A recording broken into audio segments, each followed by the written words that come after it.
My name is Olivia. I am 30 years old and I live in New York. For the past 5 years, I have lived alone in an apartment on the 20th floor of a tall building. I pay the rent for it myself. My mother calls me almost every week, begging me to marry again, begging me to find someone who will take care of me.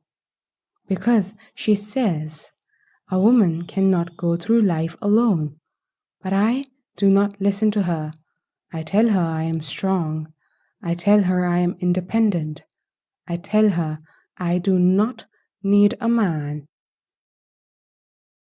What I do not tell her is that my last marriage almost destroyed me.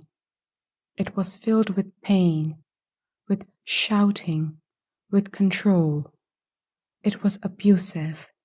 It left scars I still carry. So I decided, after the divorce, that I would never go back to that prison again. I chose peace instead, and for 5 years I have survived. Some days I feel strong, as if I need no one. Other days, I feel the silence pressing against me like a wall, reminding me that I am, in the end, alone. The only comfort is Zahra. She has been my best friend since before the divorce. She comes over sometimes, bringing laughter and warmth into my cold apartment. We watch movies, we eat snacks, we talk about the old days, about work, about dreams we once had. For a few hours, I feel alive again. But even Zahra is slipping away. Next week, she is getting married. She has found another chance at happiness, while I remain in the same place. And then, one night, everything changed. It was late. I had worked overtime at the cargo company, checking customs paperwork until my eyes burned. By the time I left the office, the streets were almost empty. I stopped at a small shop near my building to buy noodles. That's when I saw him, an old man sitting on the pavement, his hands shaking, a paper cup beside him. He looked homeless, forgotten by the world. Something about the way his eyes followed me made me stop. Out of pity, I dropped $2 into his cup. But then I thought again. I bought an extra packet of noodles and I handed it to him with a small smile.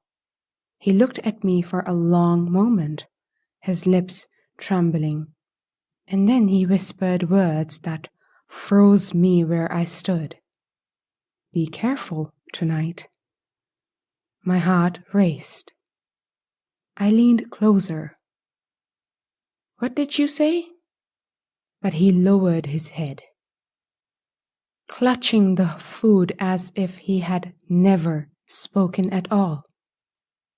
I told myself it was nothing, just a poor man mumbling.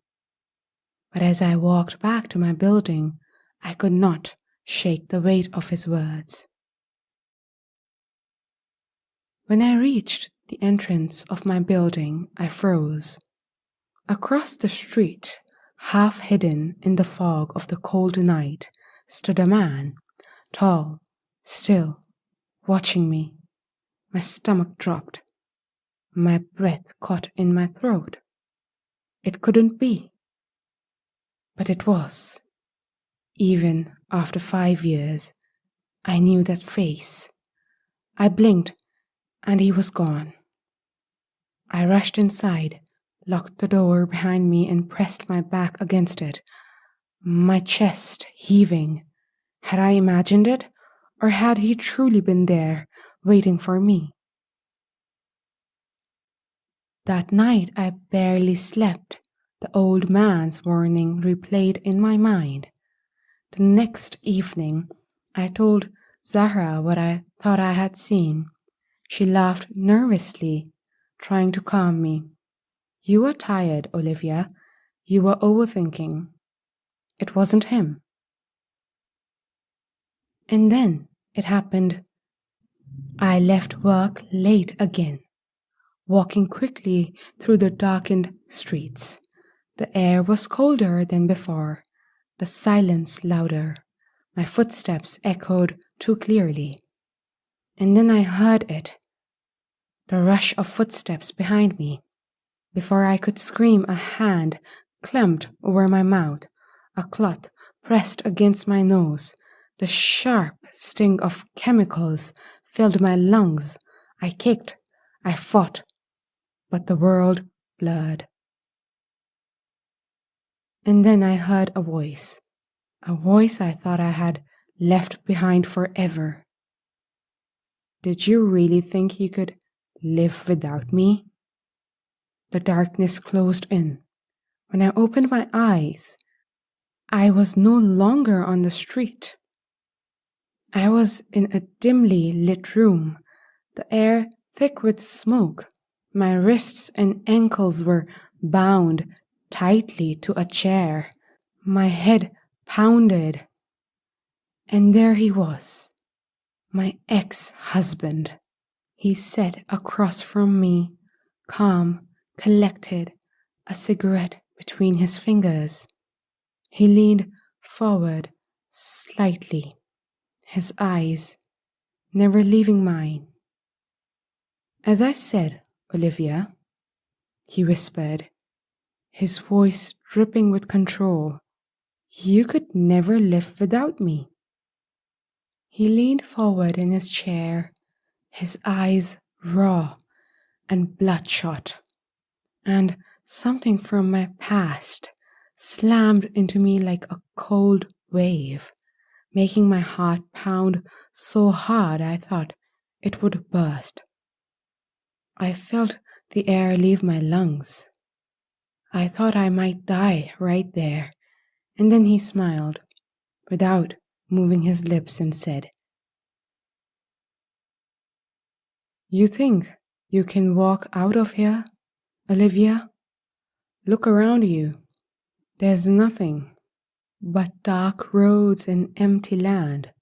No one will hear you. No one will come. You belong here with me, the way it should have always been.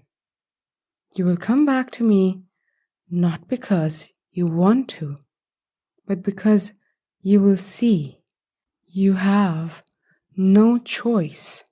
Try to fight, try to run, and I will take everything from you, piece by piece, until you wish you had never left me.